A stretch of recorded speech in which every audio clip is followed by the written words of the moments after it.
Mummy आज काय आहे रेसिपी नाश्त्याला? आज आपण कांदा पोहे बनवायचे आहे. कांदा पोहे हे तर कॉमन आहे, सगळ्यांना महिलांना येतात, पण ज्याची त्याची पद्धत असते. आता मी माझ्या पद्धतीने तुम्हाला माझे कांदा पोहे दाखवते. आवडले तर नक्की मला कमेंट्समध्ये सांगा. तर चला आपण कांदा पोहे करूया. नमस्कार, मीनाक्षी किचनमध्ये तुमचे सर्वांचे स्वागत आहे. आज आपण कांदा पोहे बनवणार आहे. त्यासाठी मी पोहे घेतले आहे. आता आपण हे स्वच्छ धुवून भिजून ठेवूया. चला, कांदा पोहे करताना फोडणीसाठी लागणारी सामुग्री दाखवते तुम्हाला. कांदे 4 घेतले, उभे कापले मी. त्याच्यानंतर लसूण 4-5 कांड्या घेतल्या, त्या बारीक कापल्या आहेत. मिरच्या 4-5 घेतल्या, त्या बारीक कापल्या आहेत. कढीपत्ता घेतला आहे. कोथिंबीर थोडी घेतली आहे.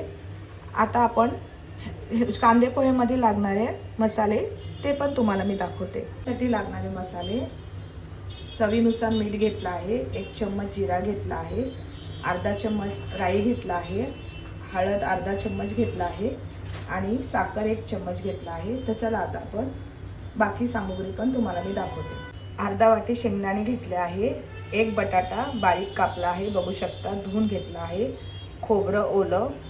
आता आपण पोहे करायला घेऊया. चला, कढई आपली तापली आहे. आता ह्याच्यामध्ये आपल्याला जितकं लागतं आहे तेवढं अंदाजाने तेल घ्यायचं आहे.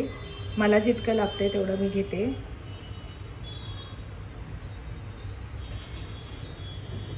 आता ह्याच्यामध्ये आपण शेंगदाणे पहिले फ्राय करूया.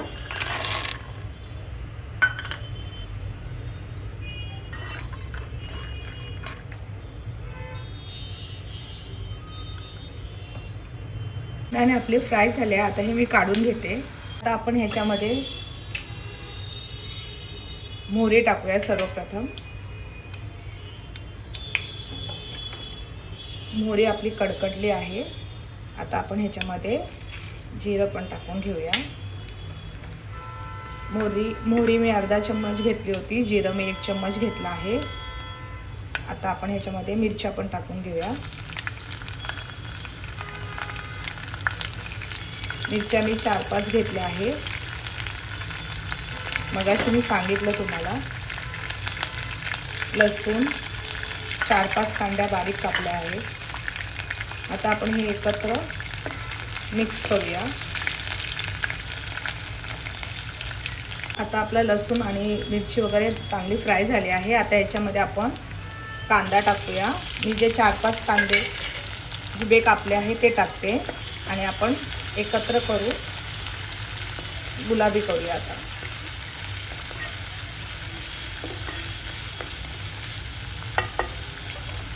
आता थोडासा नरम कांदा पडला आहे. आता आपण ह्याच्यामध्ये बटाटे पण, मी जे 1 बटाटा कापला होता बारीक, तो पण मी ह्याच्यात सोडते आहे.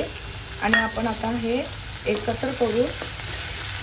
1 मिनटं गॅसवर फ्राय होऊन देऊया, म्हणजे बटाटा शिजला जाईल.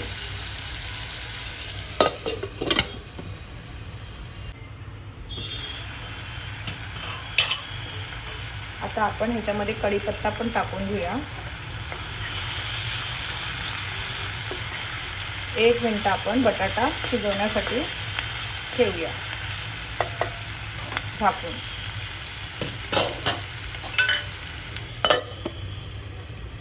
मिनटं झालं आहे. आता आपण ह्याच्यामध्ये मीठ टाकायचं आहे, जेवढं लागते तेवढं अंदाजाने, आणि हळद टाकायची आहे. परत एकत्र आपण करूया.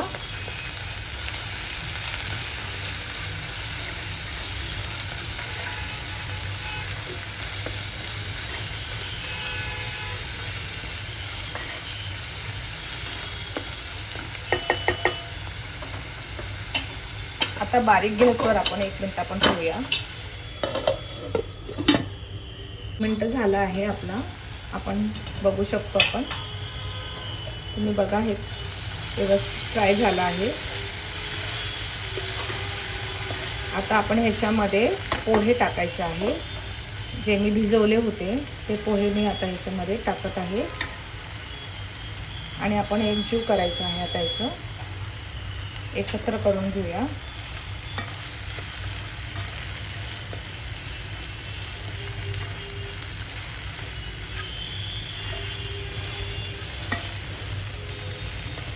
आता पोहे आपले एकत्र झाले आहे, ह्याच्यामध्ये आपण शेंगदाणे टाकायचे आहे. परत आपण एकत्र करूया. आता आपलं शेंगदाणे आणि पोहे मिक्स झाले आहे. आता आपण छोटासा लिंबू घेतला आहे, मी बघू शकतात. आता हा पण मी सोडते आहे पोह्यांमध्ये आणि आपण एकत्र परत हे घेऊया करून एकत्र करूया. आणि 1 मिनिट आता आपण बारीक गॅसवर झाकून ठेवूया. 1 मिनिट आता आपण हे व्यवस्थित झाकून ठेवूया. आता 1 मिनिट झाले आहे, बघू शकता वाफ येते. आता आपण ह्याच्यामध्ये मी साखर 1 चमचा घेतली आहे, ती टाकली आहे.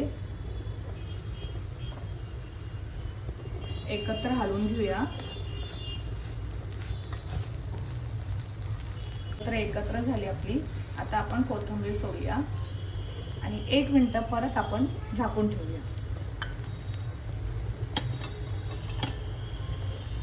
1 मिनिट झाले आहे. आता आपण खोलून बघूया.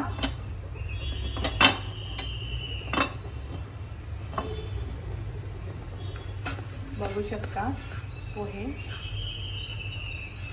आता मी तुम्हाला काढून दाखवते.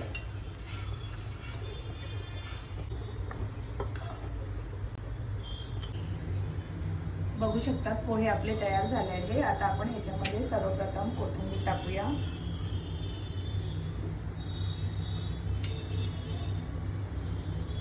ओलं खोबरं,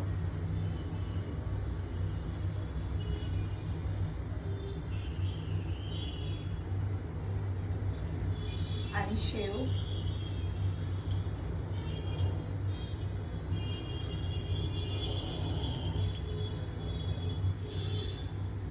अशा प्रकारे पोहे मी माझ्या पद्धतीने बनवले आहे. तुम्हाला आवडले असतील तर नक्की मला कमेंट्समध्ये सांगा. लाईक करा आणि सबस्क्राईब करा. जय मल्हार.